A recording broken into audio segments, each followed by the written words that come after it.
May bagong extreme water sport na unti-unting nakikilala sa Pilipinas. Kung handa ka ng lumipad sa ibabaw ng tubig, siguradong ma-enjoy mo ang pagsakay sa flyboard.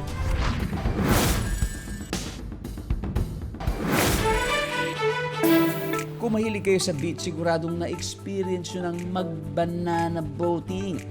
Pero sisiw lang ang mga yan.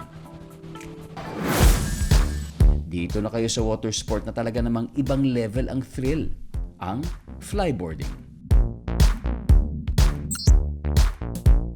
Dalawa nating ka-amazing ang sumagot sa hamon. Ang Ateneo High School senior na si Justin Ong at ang dentistry student na si Jane Bautista. Ang flyboard o hydrojet ay naimbento noong 2012. Meron itong water-propelled board na nakakabit sa sapatos ng flyboarder. Ito po yung tubo na siyang humihigop po ng hangin tsaka tubig. Kaya po siya umaangat ito. Pag umangat na po, kailangan ritan lang po, lakasan lang po yung hirit para po umangat siya. Pero bago subukang lumipad, itinuro rin sa kanila ang tamang pagsuot ng sapatos na nakakabit sa flyboard. Ayan, mukhang ready na sila. Let's go! Kayang-kaya to! At talaga namang best effort siya sa kanyang pagsubok sa extreme sport na ito.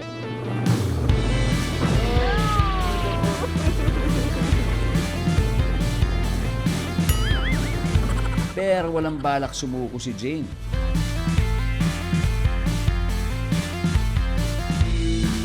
Success!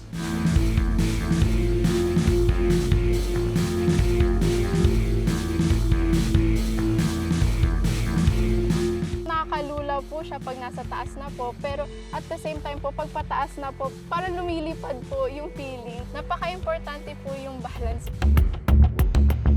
This time, si Justin naman ang susubok.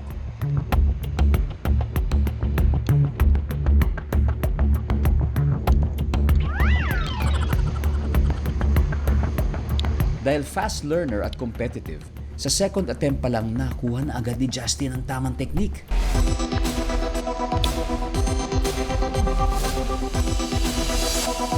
At may pa 360-degree turn pa habang nasa taas, ha? Astig! Masaya naman siya. Gusto ko ulit siyang ulitin. Sabi nga, mas magiging fulfilling kung paghihirapan mo ang isang gawain. Happy flyboarding!